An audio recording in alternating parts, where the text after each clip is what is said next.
Es la mañana del 7 de diciembre de 1941. En medio del Pacífico, el cielo sobre Hawái parece tranquilo. A bordo del USS Arizona, bajo el mando del capitán Franklin Van Valkenburg, los marineros estadounidenses siguen con sus rutinas, sin imaginar que están a pocos minutos de enfrentarse a uno de los ataques más devastadores de la historia naval. A kilómetros de distancia, cientos de aeronaves japonesas avanzan en silencio sobre el océano. A las 7:55 de la mañana, la primera oleada japonesa aparece sobre Pearl Harbor. Cazas, bombarderos y aviones torpederos se lanzan en dirección a la base estadounidense.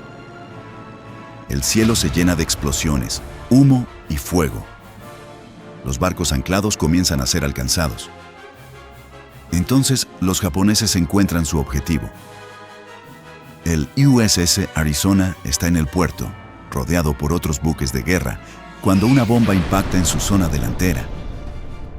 Segundos después, una gigantesca explosión atraviesa el acorazado. Más de 1000 hombres se encuentran a bordo. Y el Arizona comienza a hundirse. Pero aquella explosión era solo el comienzo. El ataque contra Pearl Harbor y el USS Arizona era mucho mayor de lo que cualquiera podía imaginar. Si te gustan las historias de guerra como esta, suscríbete al canal y deja tu like. Y quédate hasta el final, porque descubrirás cómo un ataque planeado en secreto logró transformar Pearl Harbor en uno de los momentos más decisivos de la Segunda Guerra Mundial. Meses antes de aquella mañana, Japón ya estaba sumergido en una expansión militar que había transformado el equilibrio de poder en Asia. Desde la década de 1930, las fuerzas japonesas habían conquistado grandes áreas de China y avanzaban cada vez más sobre los territorios del sudeste asiático. El objetivo era construir una esfera de influencia capaz de garantizar a Japón los recursos necesarios para sostener su industria y sus fuerzas armadas. Pero esta expansión puso al país en una ruta de colisión directa con Estados Unidos. Washington comenzó a imponer restricciones económicas cada vez más severas a Japón, especialmente sobre recursos esenciales para su maquinaria de guerra. Entre ellos se encontraba el petróleo.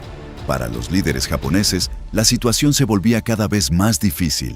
Retroceder significaría abandonar parte de las conquistas obtenidas durante los años anteriores.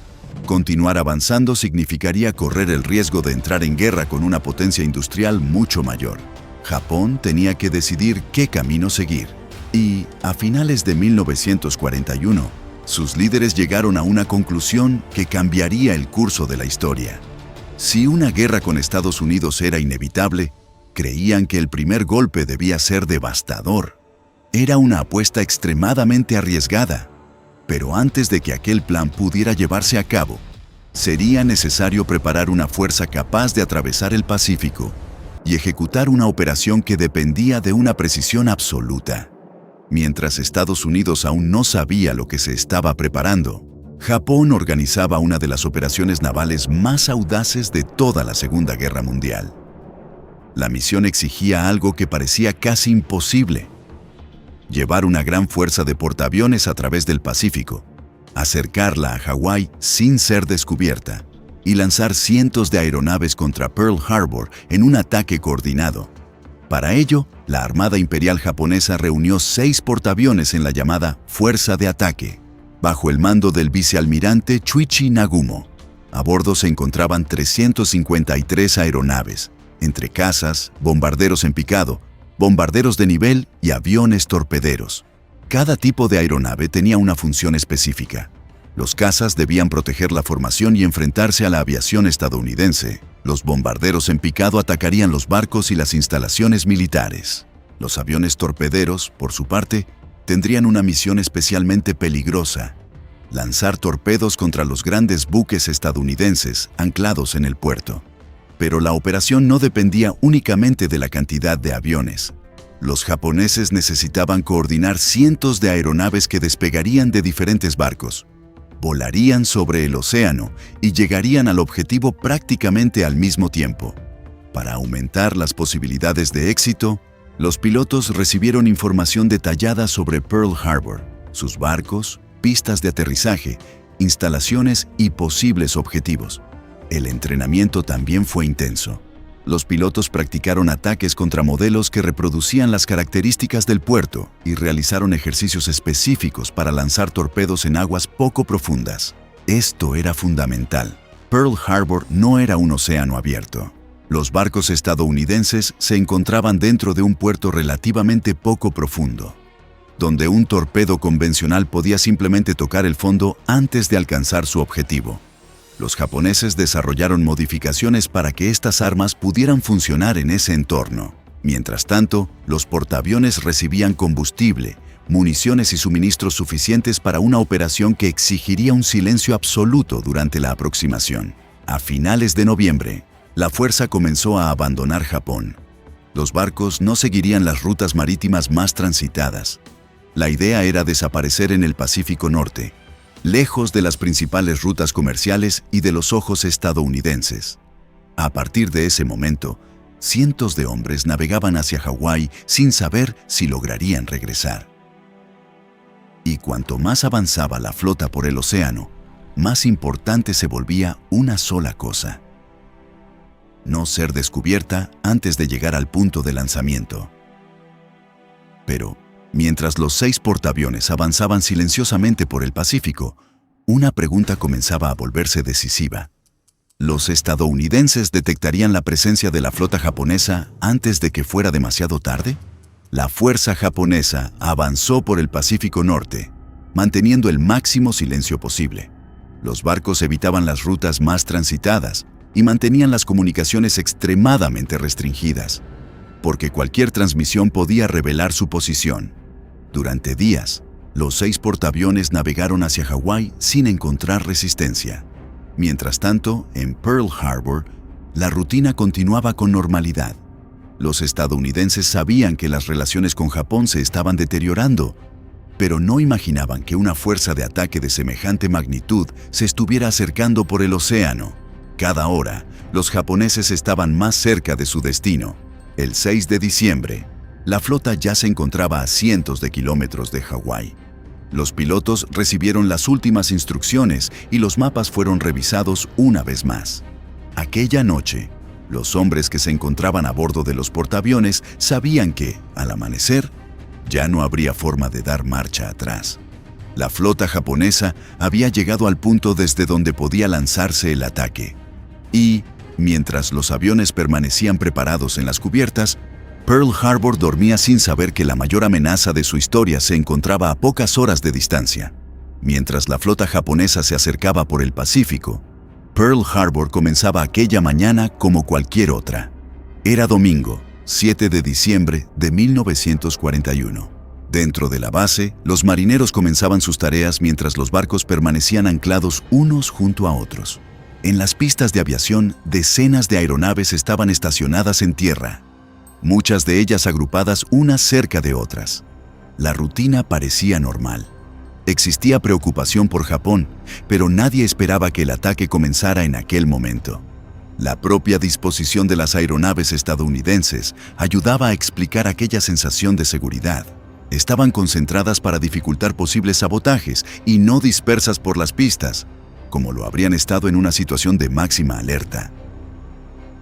En el puerto, los grandes barcos de la flota del Pacífico permanecían prácticamente inmóviles. Entre ellos se encontraba el USS Arizona. A bordo, los marineros cumplían con sus funciones mientras los oficiales se ocupaban de la rutina del domingo. Poco antes de las 8 de la mañana, casi nadie en Pearl Harbor imaginaba que cientos de aeronaves japonesas ya se estaban acercando. Entonces, en el horizonte, comenzaron a aparecer los primeros aviones. El ataque estaba a punto de comenzar. A las 7:55 de la mañana, la primera oleada japonesa llegó sobre Pearl Harbor. Eran 183 aeronaves, volando en formación sobre Hawái. Cazas, bombarderos en picado, bombarderos de nivel y aviones torpederos avanzaban hacia la base, mientras los estadounidenses todavía intentaban comprender lo que estaba sucediendo. Los primeros aviones japoneses atacaron los aeródromos. Las bombas comenzaron a impactar en las pistas, los hangares y las aeronaves estacionadas en tierra. En pocos minutos, la aviación estadounidense perdió gran parte de su capacidad para reaccionar de inmediato. Entonces, los aviones torpederos avanzaron sobre el puerto. Volando a baja altura sobre el agua, se acercaron a los barcos estadounidenses y lanzaron sus torpedos. Las explosiones comenzaron a surgir por todo Pearl Harbor. Los barcos fueron alcanzados. Enormes columnas de humo se elevaron sobre el puerto y las sirenas comenzaron a sonar por toda la base. Los estadounidenses finalmente comprendieron que no se trataba de un ejercicio ni de un ataque limitado. Pearl Harbor estaba bajo ataque y, entre los grandes barcos anclados en el puerto, había un acorazado que pronto se convertiría en el símbolo más conocido de aquella mañana: el USS Arizona. El USS Arizona no era simplemente otro barco anclado en Pearl Harbor. Era uno de los acorazados más grandes y poderosos de la Armada de los Estados Unidos, equipado con una poderosa batería de cañones y protegido por un grueso blindaje. Con más de 180 metros de longitud y miles de toneladas de desplazamiento, el barco representaba una parte importante del poder de combate estadounidense en el Pacífico. Aquella mañana, sin embargo, el Arizona se encontraba en una posición vulnerable. El acorazado permanecía atracado en Battleship Row, junto a otros grandes buques de guerra. Su tripulación seguía con la rutina del domingo cuando los aviones japoneses comenzaron a atacar el puerto. Desde lo alto, los bombarderos japoneses buscaban sus objetivos entre los barcos estadounidenses. Y el Arizona estaba entre ellos. La defensa estadounidense comenzó a reaccionar, pero los primeros minutos estuvieron marcados por la confusión y la sorpresa. Algunos marineros todavía corrían hacia sus puestos mientras bombas y torpedos impactaban en diferentes puntos de la base. En el Arizona, el capitán Franklin Van Valkenburg asumió el mando de la situación. Los hombres corrían hacia sus posiciones mientras el acorazado comenzaba a responder al ataque, pero los japoneses continuaban sobrevolando el puerto. Y entonces, una de las bombas lanzadas contra el Arizona encontró exactamente el lugar que podía transformar aquel ataque en una catástrofe. Alrededor de las 8:06 de la mañana, una bomba japonesa impactó en el USS Arizona en la zona delantera del barco. El impacto ocurrió cerca de los depósitos de municiones. Y entonces llegó la explosión. Una enorme bola de fuego envolvió la parte delantera del acorazado, lanzando una columna de humo hacia el cielo de Pearl Harbor. Partes de la estructura quedaron destruidas mientras el humo cubría la cubierta y el puerto a su alrededor. El acorazado comenzó a perder su capacidad de mantenerse a flote y se hundió rápidamente, llevándose consigo a gran parte de su tripulación. Más de 1,100 hombres que se encontraban a bordo murieron durante aquel ataque. Pero mientras el acorazado desaparecía bajo las aguas de Pearl Harbor, el ataque japonés todavía no había terminado. Cientos de aeronaves continuaban sobre Hawái, y una segunda oleada estaba en camino. Mientras los incendios seguían apoderándose de Pearl Harbor, la segunda oleada de ataque se acercaba a Hawái. Poco después de las 8:50 de la mañana, alrededor de 170 aeronaves japonesas llegaron sobre la región. Esta vez, los estadounidenses ya estaban en alerta. Las baterías antiaéreas comenzaron a disparar contra los aviones que sobrevolaban la base, mientras los pilotos estadounidenses intentaban poner sus aeronaves en el aire. Los japoneses volvieron a atacar los aeródromos y los barcos que todavía permanecían operativos. Los bombarderos se lanzaban en picado sobre sus objetivos, mientras los cazas protegían la formación y perseguían a las aeronaves estadounidenses que intentaban reaccionar. Pearl Harbor continuaba sumergido en humo, pero la resistencia estadounidense comenzaba a aumentar. Después de aproximadamente una hora, los aviones japoneses comenzaron a retirarse. La segunda oleada había terminado. Ahora los japoneses tenían que decidir si debían continuar atacando o retirar su fuerza, antes de que la resistencia estadounidense aumentara aún más. Cuando los últimos aviones japoneses abandonaron el cielo de Hawái, Pearl Harbor había cambiado por completo. Los barcos estaban dañados, las instalaciones militares habían sido alcanzadas y enormes columnas de humo todavía cubrían la región.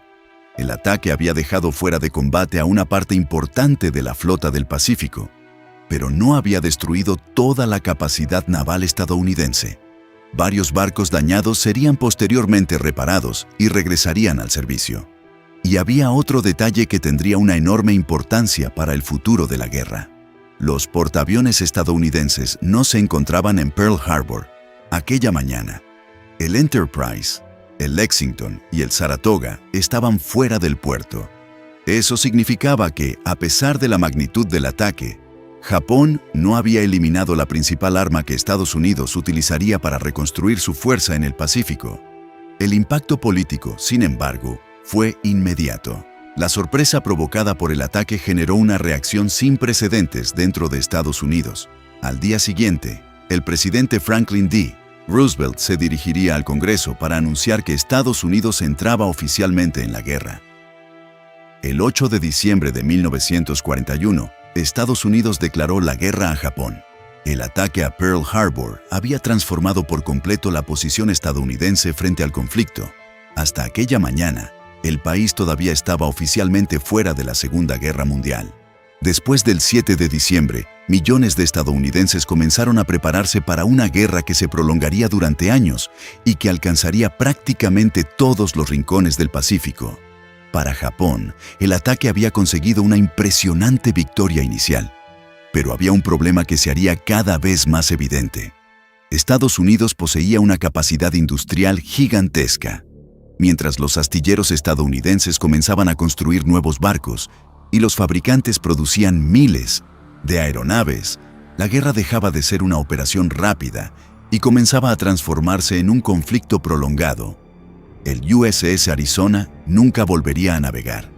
El acorazado permaneció en el fondo de Pearl Harbor, convirtiéndose en uno de los símbolos más conocidos del ataque y de la entrada de Estados Unidos en la guerra.